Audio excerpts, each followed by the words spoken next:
好，打仗一定要取得空优哈，没有空优呢，其他就完了哈。中共空军呢，现在第一度呢在演习空中加油，看到没有？这条油管有没有看到？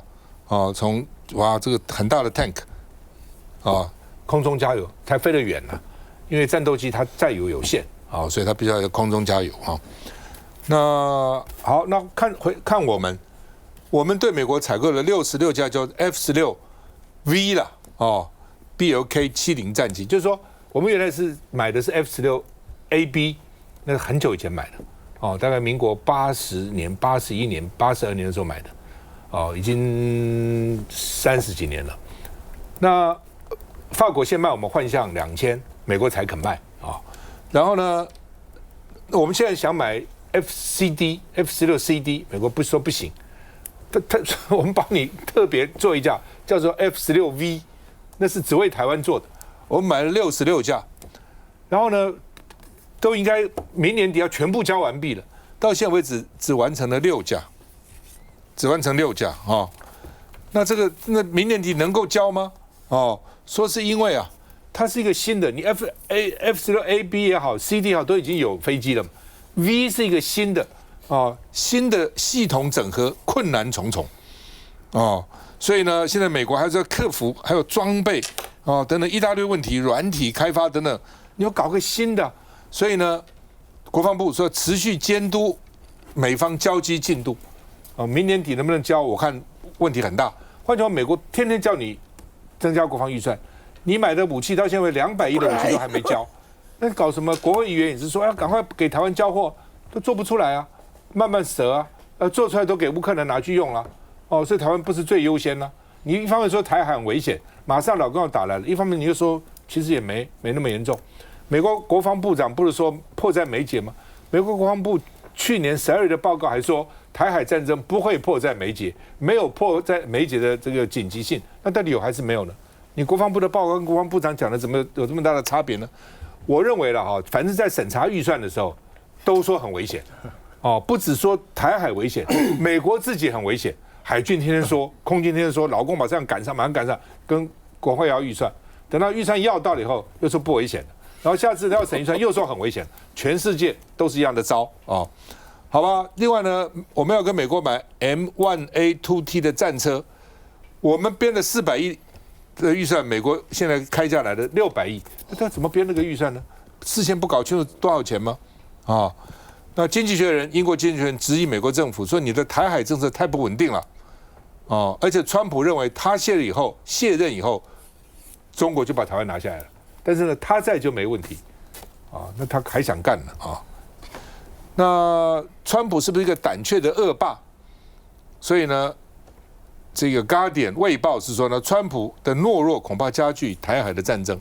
现在他们都觉得川普很懦弱，像恶汉一样、恶霸一样，只会虚张声势但是呢不敢所以呢说呢，现在川普多变，所以台海的战争风险高而且呢，川普呢不知道怎么样跟习近平打交道，所以每天说我跟他是好朋友，我很喜欢他，但是不知道怎么打交道，所以让北京误判美国是可以战胜的对手，就我不怕你打我可以赢你，怕这样的误判那另外呢，这个对台湾军售是不是变成美国跟中国谈判的筹码？因为川普上任以来谈了很多，他是1月20号就职，目前核准了39项对外的军售，第一项在上任后第11天就公布，但美国到现在为止，这39项没有一项是给台湾的军售。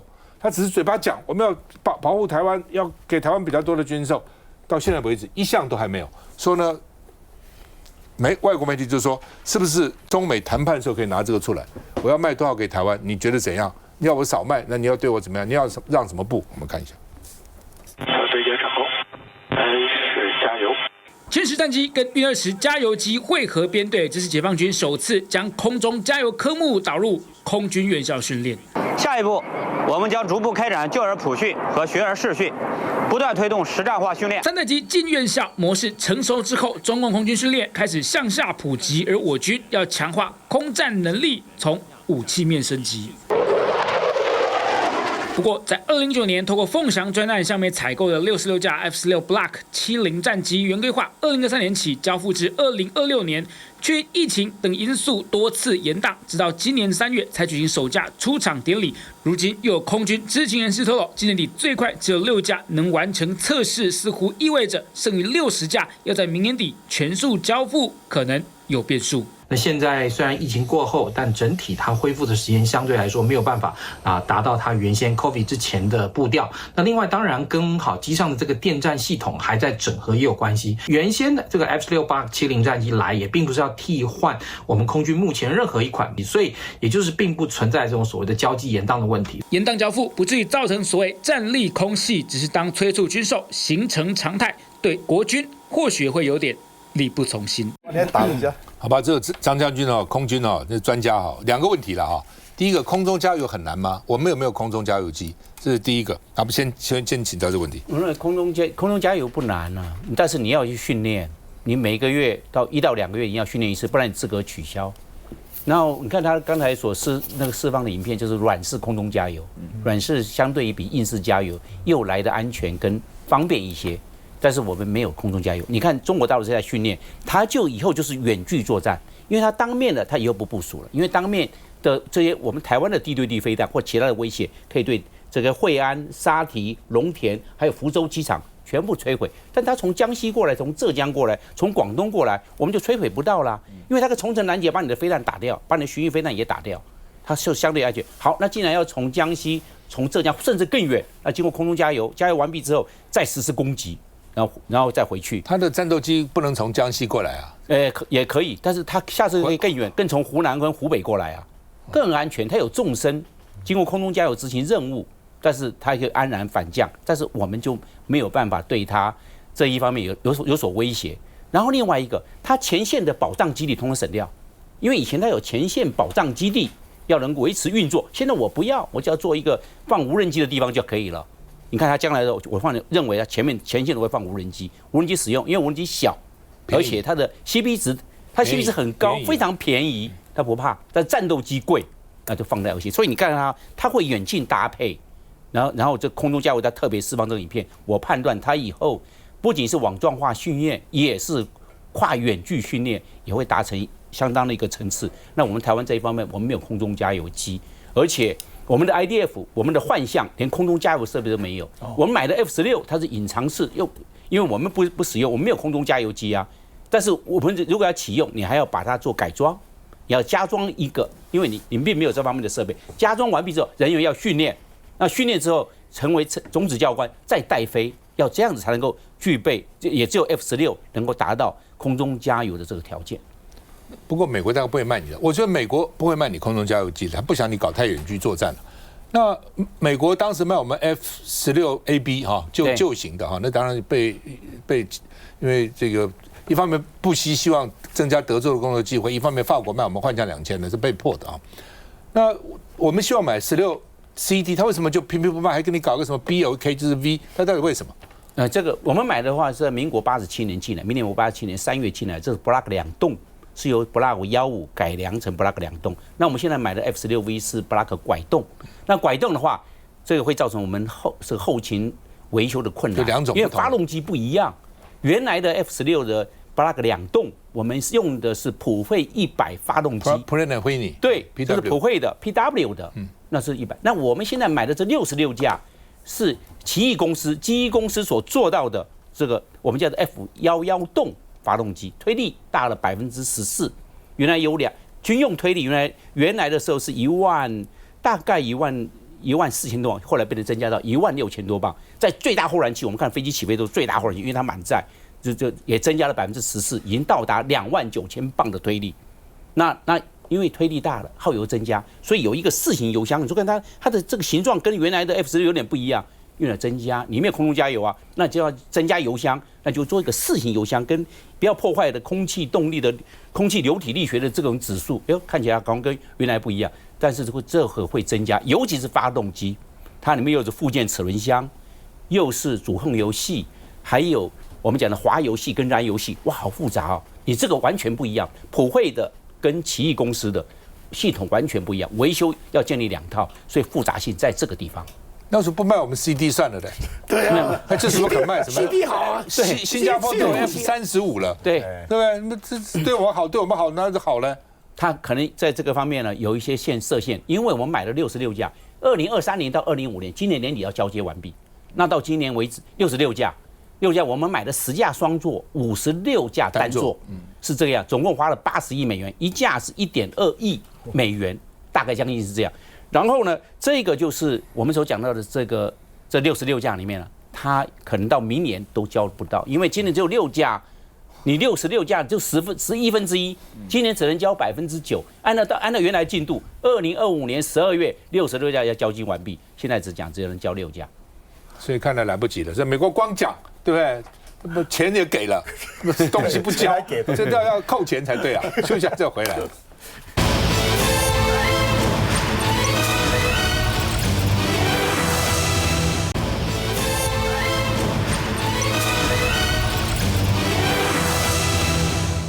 川普突然你们说我 chicken out， 火大，钢铁跟铝的税25%变成50%，看我的神威啊！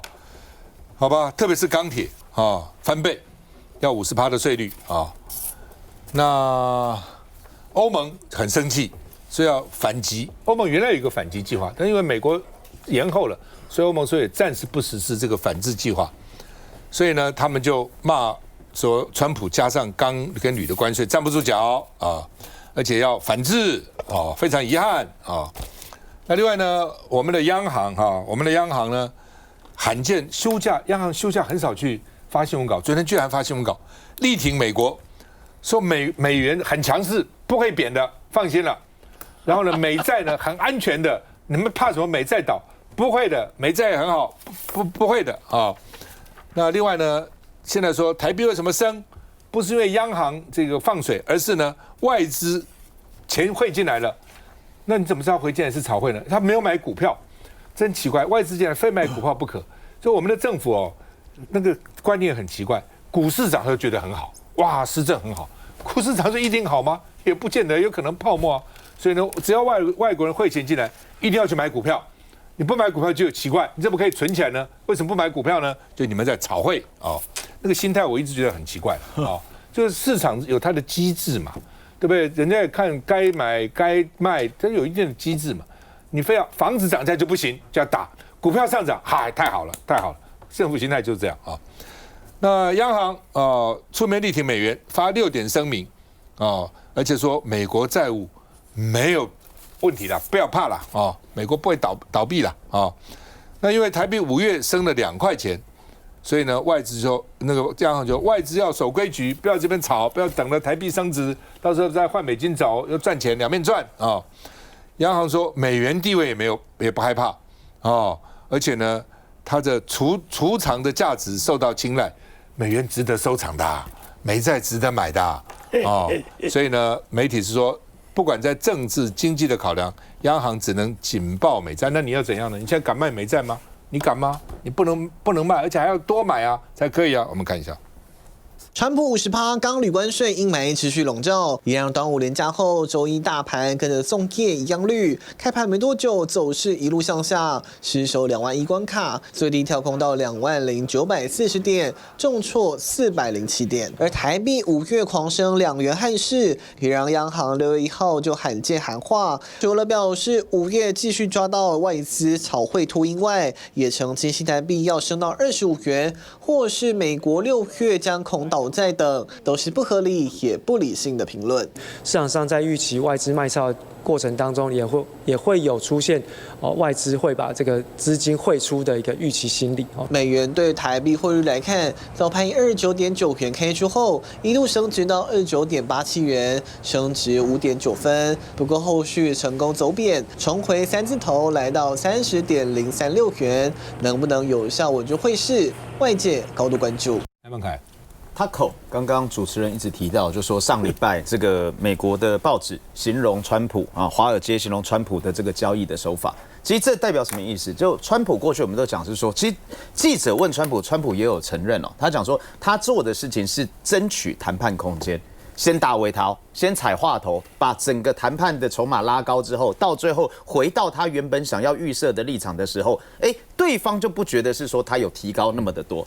但这重点在于是什么？这重点在于是在这个过程里面，他有没有这样的一个实力跟筹码能够拉高？现在美中两大强权在谈判的时候，中国大陆有一个战略物资是所谓的稀土。那对于美国来讲，美国有没有什么东西是中国大陆非要不可，只有美国有，其他地方没有的？这个是美国总统川普这边要出的牌。但我觉得在这个过程里面，报纸里面也有提到，就说在川普的这个 taco 式的谈判里面，其实也很容易因为政策的波动而造成投资人有可能有上下的一个操作的空间。因为变动变大之后，所以说炒作的空间会加大。那这样子对于台湾真的是好，就对于整个世界的经济情势是好事嘛？其实刚刚这一段节目我们快1个小时的谈起，不管是从军事、从经济、从政经等相关的部分哦，我只有一个想法：世界越乱，但台湾我们自己要定。可是台湾不能自我麻痹或自我催眠了。你说像我们 F16V 的这样的一个采购的部分，其实。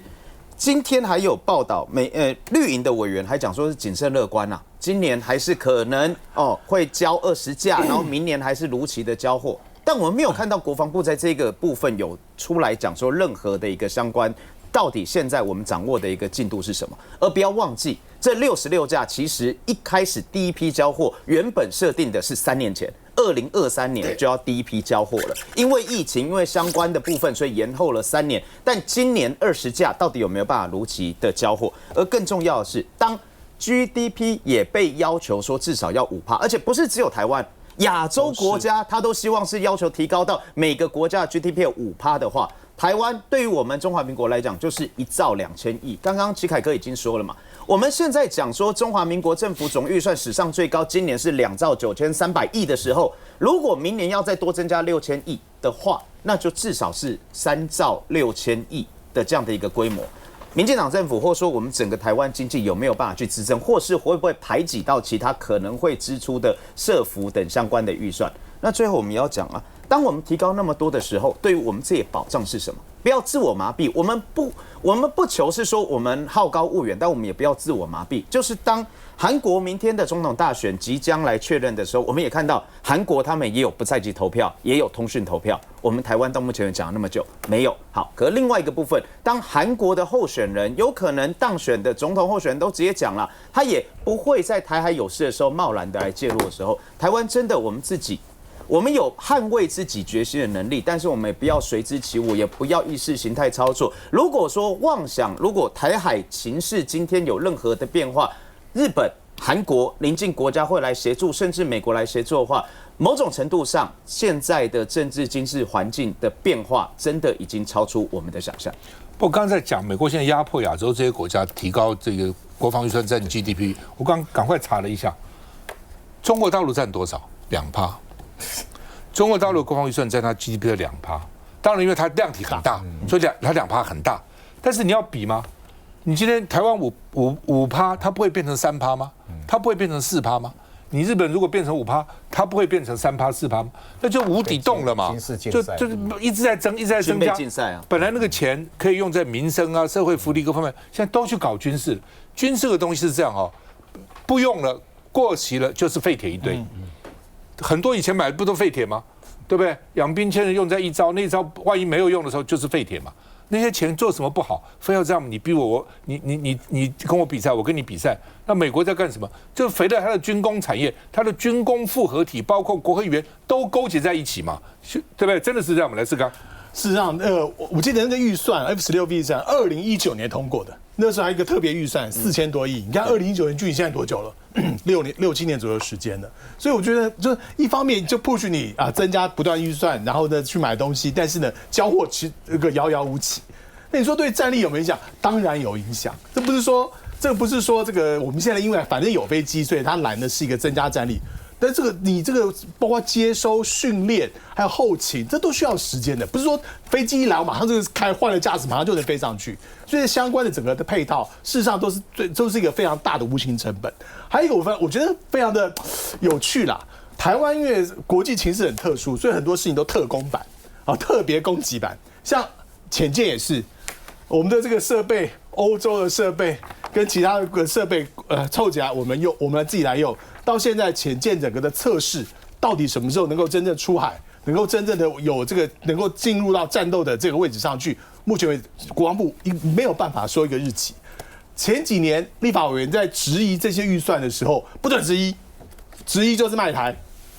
但是时间过去之后，看到确实在这个开发过程当中会面临到一些困难。那同样的，你像这些事情，包括 F16V， 或者说也是台湾的一个特别的这个供应版。那之前的问题，到底我们国防单位到底能不能完全的理解，而且有办法去解决？我觉得这个是大家非常关心的。那你说现在这川普很有趣，他反正要跟一个人达成决议，达成这个决议之前呢，之前都会升高所有的这个态势，漫天要价，就地还价，然后升高态势，说你的不遵守规则，说你的这个如何，然后现在另外一方面说，那我这个本周要跟习近平通话，所以我觉得这边两方这个在那边的放话，你看中国大陆中方这边对于这个的回击大致上比较平和，就没有讨论到这个事实的内容的部分，只想说呢，当然你不要再去放话了，不要制造纷争了。所以我觉得这个有时候在双方的这些元首在通电话的时候，我觉得制造一个气氛，拉高彼此的这个对价关系，我觉得是川普常用的一个手段。我真的有时候不了解我们的军购政策你要潜艇，他就非要你搞一个机械动力的，不卖你那个核子潜艇；你要 F35，他不卖 ；F16CD 他也不卖。你不是天天说台海危险吗？那说危险对不对？如果是我是主政的话，我通通不买，除非你卖我最好的。我 F16说我 AB 旧了就摆这里嘛，买就给我 CD 啊，否则我就不买。什么 V， 那是什么东西啊？我就要买你的 CD， 我就要买你 F35， 潜舰，对不对？很重要，老共很多架，又有航空母舰，我要买潜舰啊，我就是要买核子动力的，不给我就是不买。你不是说我很危险吗？那你很危险，你为什么不买最好的呢？为什么叫我买一些奇奇怪怪的呢？潜舰到时候下得了水，浮得起来，浮不起来，能不能打仗都是问题。你花那么多钱干什么？你们既然认为我们台湾跟你那么好，既然认为老共随时打台湾，为什么不卖我们最好的武器呢？我们又不是出不起钱，也不是不愿意出钱，那奇怪的。你现在就是要叫你干嘛你就干嘛，所以他就颐指气使嘛。我告诉你，我就是不买，我要买就买最好的，我有错吗？到哪里去我都没有错啊。休息再回来。